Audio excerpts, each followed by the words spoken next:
Welcome to Learning Analytics, the place where analytics learning is fun and easy.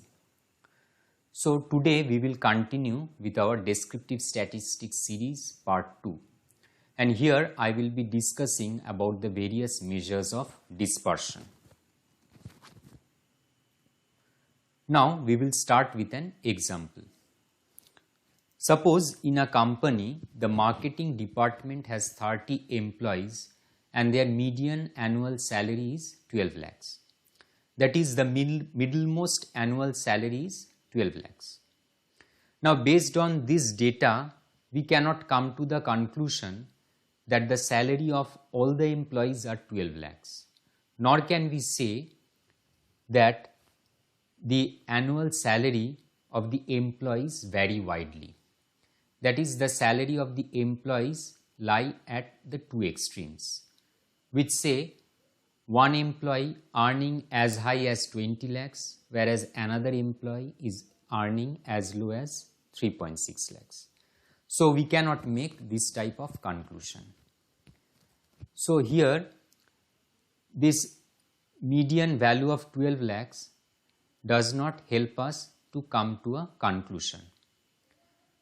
There lies the importance of measures of dispersion. So let's take a look at this table. Here marks of 8 students are given in 2 subjects, subject 1 and subject 2. And the plot is shown on the right hand side. So here the x-axis represents the 8 students and the y-axis represents their marks obtained in 2 subjects. Now here the blue dots represent the marks obtained in subject 1 and the red dots represent the marks obtained in subject 2. So if we take a close look at the data points, we will see that the blue dots or the blue points are close to each other. That is, there is very little gap between the blue points, whereas the red points are far apart from each other. Now let's go deep into this table. So by gap I am trying to mean the deviation. So here first we calculate the mean value. So the mean value is same for both subject 1 and subject 2. The mean value is 67. Now if I look at the third column on the left hand side, that is the deviation. So here we are calculating the deviation or the difference of each observation from its mean value. So for first student it will be 66 minus 67, which is equal to -1, and so on till the last value. So here we can see that the maximum deviation is 2 units. That means the maximum deviation above the mean is 2 units. Whereas if I look at the right table, that is the marks obtained in subject 2, here we can see that the deviation is very large compared to subject 1. So here for the first observation, the deviation is 43 minus the mean value 67, which is -24. And so on, if I continue doing it for the 8th student, so the deviation is 97 minus 67, which is 30. So the deviation ranges from -24 to 30. So there is a large deviation, and the maximum deviation about the mean is 30 units. So this is what is meant by variability. That means we can say that the variability or gap or dispersion in subject 2 is much larger compared to subject 1. Now let's come to the definition of dispersion. Now dispersion is actually the spread or degree of scatteredness in the data. That is the way in which the observations are spread out. So there is also another name for dispersion which we can use, that is heterogeneity. Now coming to the different measures of dispersion. So measures of dispersion can be divided into two categories, absolute measures and relative measures. Now what are absolute measures? Absolute measures are expressed in the same unit in which the observations are given. That means if the data is concerned about the height of the individuals in feet, so the absolute measures will be expressed in feet. They are used for measuring dispersion. Now absolute measures can be broadly classified under four heads: range, quartile deviation, mean absolute deviation and variance. Now among these four measures, variance is the most important. Now let's understand each one of them separately. Now range, coming to range, range is the difference between the maximum value and the minimum value. Now here we can see that for calculating range we do not require all the observations. That means range does not take into account all the observations. Now coming to quartile deviation. So quartile deviation is half the difference between the upper quartile and the lower quartile. So for both range and quartile deviation, all the observations are not taken into consideration. So that's the disadvantage. Also remember that this quartile deviation is used in the construction of box and whisker plot, which I will discuss in my next video.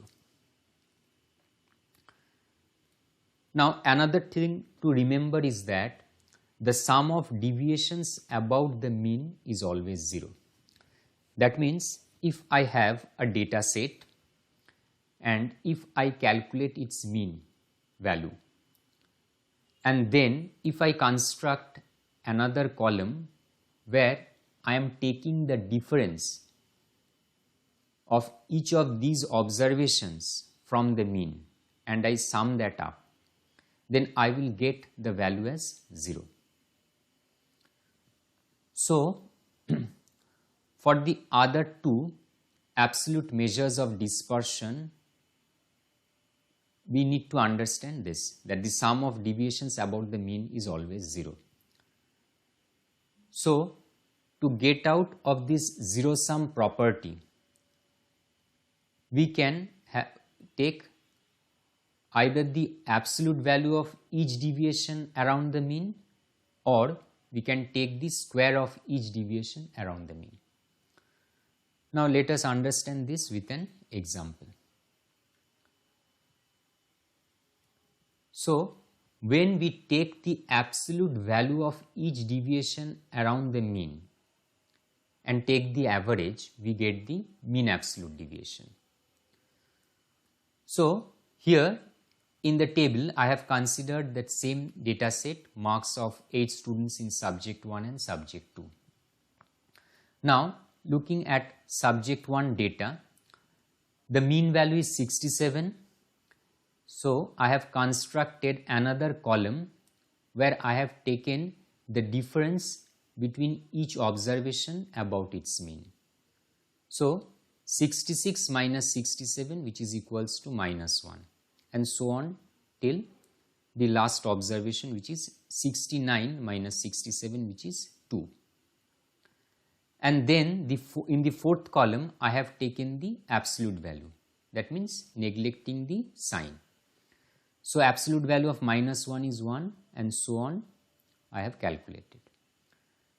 Now I have taken the sum of this absolute value of each observation from its mean, and then I have obtained this as 6, and then taking the average, that means 6 divided by 8 for 8 students, and I am getting the mean absolute deviation value as 0.75. Similarly, for subject 2, I have done the same thing and I have obtained the mean absolute deviation value as 19.25. Now we can see from these two tables that when the observations are close to each other, that means when there is little gap among the observations, as can be seen in for subject 1, the mean absolute deviation value is very low. Whereas for subject 2, we can see that the observations are scattered out to a large extent. Here the mean absolute deviation has got a large value of 19.25. So this mean absolute deviation also gives us information about the degree of spreadness. That means it is also a good measure of dispersion. But it has got a disadvantage that this absolute value, that means absolute of each observation minus its mean, leads to mathematical complexity. So it is avoided. Now coming to variance, where instead of taking the absolute value of each observation from its mean, we are taking the square of each deviation around the mean, then summing it up and taking the average, and that will result in variance. So here also for subject 1 we have constructed the third column where I have taken the difference between the observation and its mean. Then in the fourth column, instead of taking the absolute value, I have squared the third column. So x minus mean whole square. And then I have taken the sum, which comes to 8, and then taking the average. So 8 students, so 8 divided by 8, which is equals to 1. And this is the variance. So for subject 1, the variance is 1. Whereas for subject 2, where the observations are scattered to a large extent, the variance comes out to be 446. So we can see that when the observations are dispersed or scattered to a large extent, the variance value also increases. Now the one disadvantage with variance is that here we get the result as square units. So if my data set is about height in feet, then I will get the variance as square feet. So this is not appropriate. So variance is used as an intermediate process to calculate another measure known as standard deviation. Now before coming to standard deviation, let me talk about the relationship between mean and variance. Now, as I have seen from the last table that as the value of variance comes closer to 0, the mean value becomes more accurate. That means, on the other hand, I can say that if the value of variance increases, then mean loses its importance. That means mean has no significance. So variance gives us an indication of how accurate the mean value is. So lower value for variance indicates that the mean value has significance.